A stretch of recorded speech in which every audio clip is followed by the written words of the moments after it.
All right, all right. Shalom, shalom, and shalom, Sister Deborah, prophetess in the wilderness. And you know what?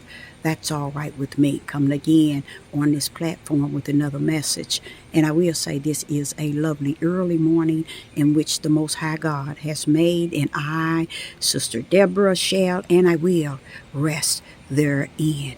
I come with a short video here because I'm really going to put out a few videos stating where we are at in this day and time. Through time past, we have heard in the churches, which is built of bricks made by man and are led by the head of man. I want to say we are taught as by priests, bishops, apostles, pastors, leaders, evangelists, teachers, prophetess. We even taught by Maureen, seers, watchmen, that today is the same as yesterday. But I come to tell you something a little different. Because being a prophet in the wilderness and a student of the Most High God, and I am in the wilderness, it's a place that the Father has created that I can go and I can learn and I can hear His voice. I can take heed to who He is, and it starts within me. And it takes me to the wilderness, and the wilderness is a place that just can't anybody go.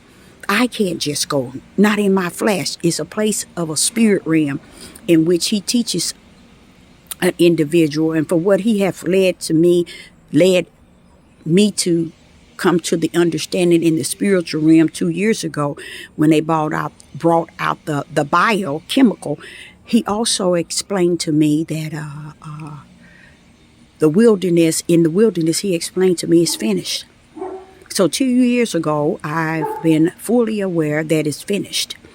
And what's kind of deep today is seeing it finished, more so being taught from the spiritual realm that is finished, and just looking and beholding it in the natural and in His spirit. It causes me to just bow down before the Most High God and say, it is finished. Now I have to speak unto Him like He has spoken unto me. It is finished, Father. Father, it is finished. And what that means is I see now, Father, what Thou hast taught me from the wilderness. It is finished. So that means that today is different than yesterday, even though we live in the things of yesterday, today, and forevermore. But there's something about today that's different, and it cannot match yesterday. Yesterday was the beginning.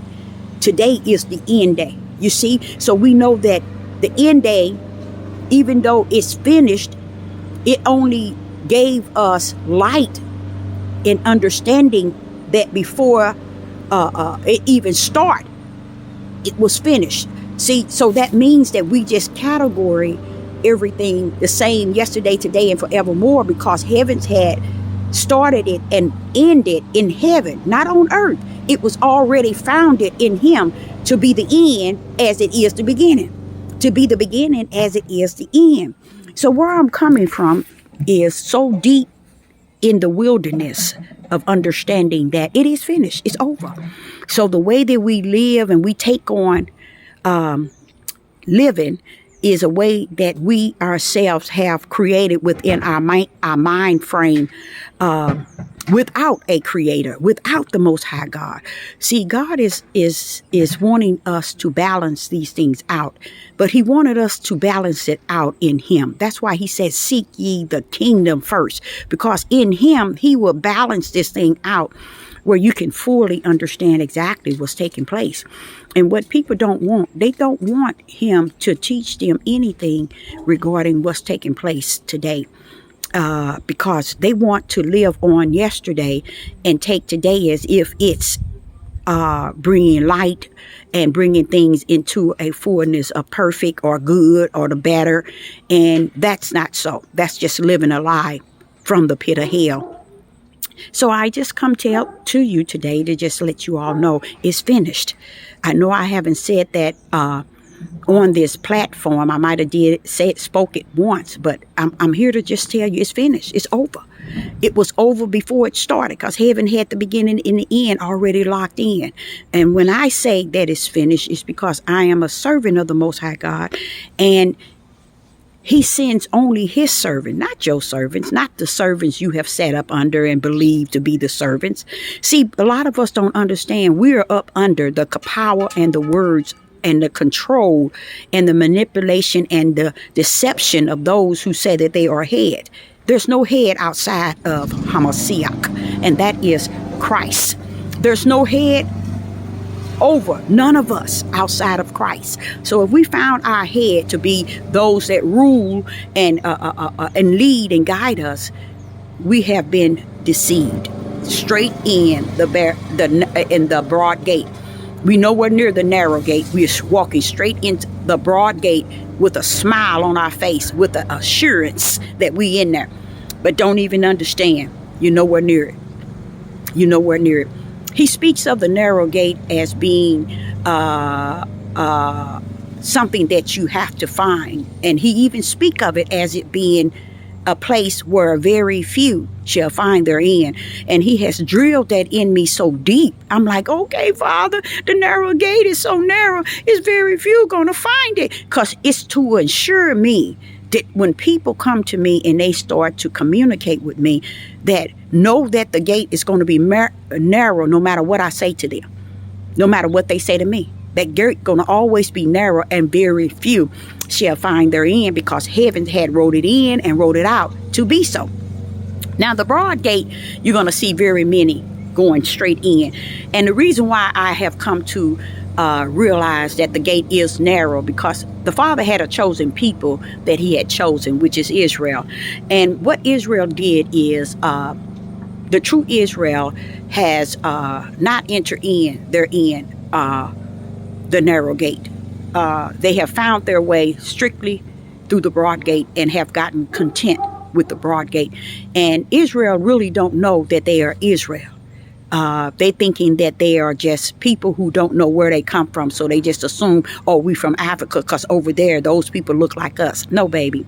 The Father got nations set up from the floor up, meaning from heaven, he created nations. And just because we are all melanated does not mean we are all from the same nation. We're not. The Atlantic slave trade, those that have traveled through the Atlantic slave trade, which is our ancestors, and which is us as well. We didn't travel, but our ancestor. We are the lineage. We are the true Israelites. And the world has lied to you like they told you in the beginning. There is a morning, noon, evening, and night.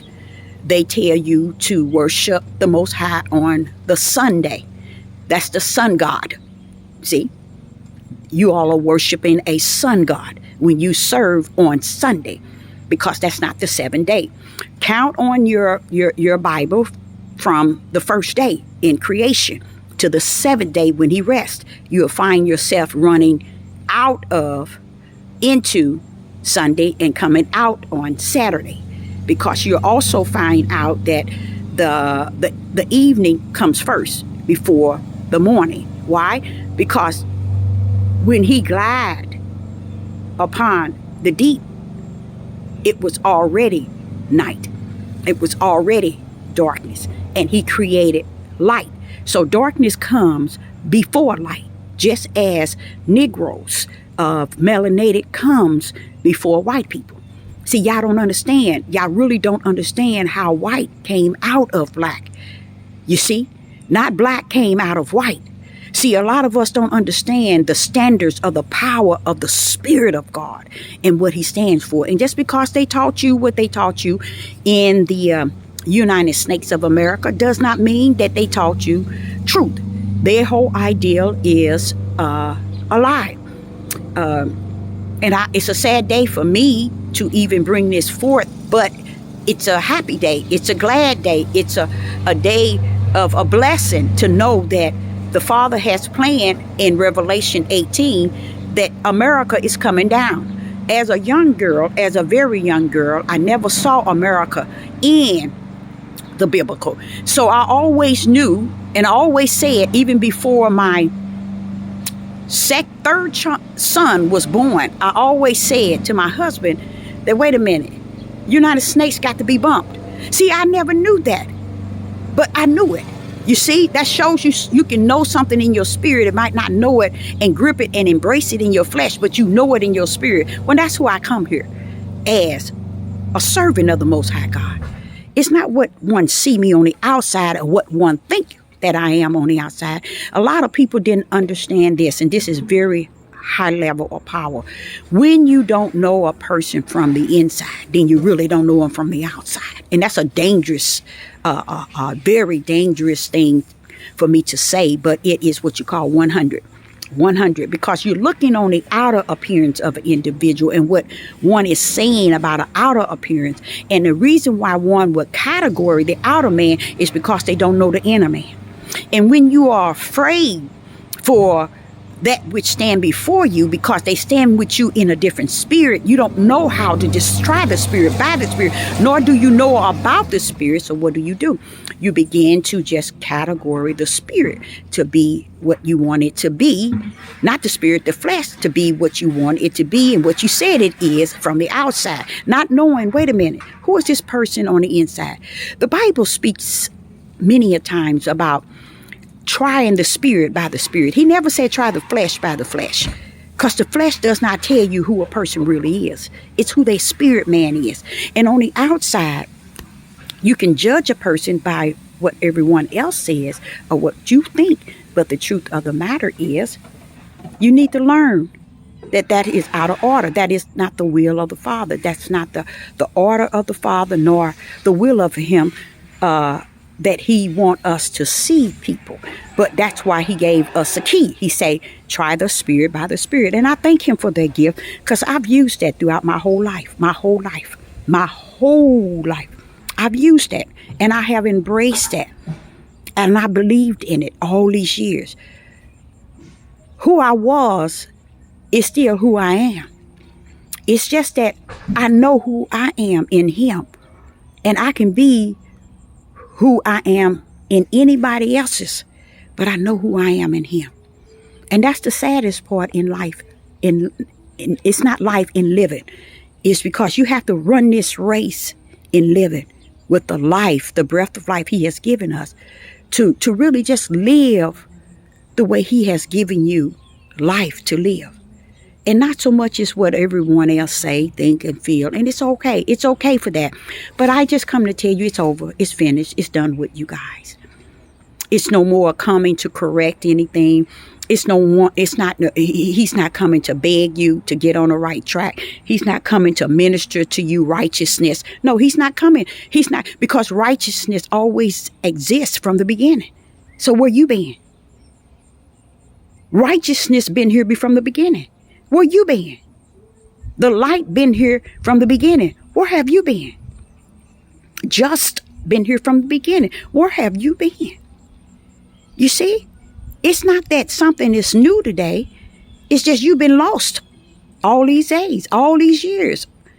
You see, and you're trying to find something today as if it didn't exist, just as darkness. Sin, wicked, and evil, and all of these things, it's been. And we're still trying to find out more about it. And there's nothing else to find out, you guys. It's over. The Father wants me to say unto you, it's finished. It's done with. Done deal. Well done. He wants you to know that He's not coming to beg you. He's not coming to minister to you. He's not coming to enlighten you. See, it's over. It's finished. Okay, I want you to understand, you better get into Revelation 18. Okay, and I said to the melanated men and women, you better read Deuteronomy 28. And when you read Deuteronomy 28, it's only the will of the Father that he allow it to come on, a light to come on in you. But He ain't coming to make you and force you. You read Revelation 28, that's Babylon. That is the United Snakes. He bringing it down. And the beast is the Roman Catholics. The beast is coming out of the Roman Catholics. The beast is that which was, that which was not, and that which is, because they've been hiding. They've been under. They've been present. They've been hiding behind the shield of what you call Christian. Christian didn't start off the way that it is today, but it has sold its whole self over to the Roman Catholics. And that's what belief that everyone is under. No one never looked at the picture of what they call Christ. Look at it. Made sure you understand that it's a European. Look like he got female entities. Straight hair. Eyes of a European. Look of a European. Body and facial of a female. And not one person decide to look at that and see. That has been before us since we was a baby. We came to the world and we was looking at this so-called Christ, this so-called Jesus. And we still ain't figured out that we have gone into the broad gate and the great falling away has already taken place. We have fallen away from spirit and truth, which is the Ruach HaKodesh, which is the Holy Spirit. We have fallen 100% away. So I, Sister Deborah, would like to say to you all, it's over. It's finished. Shalom and shalom.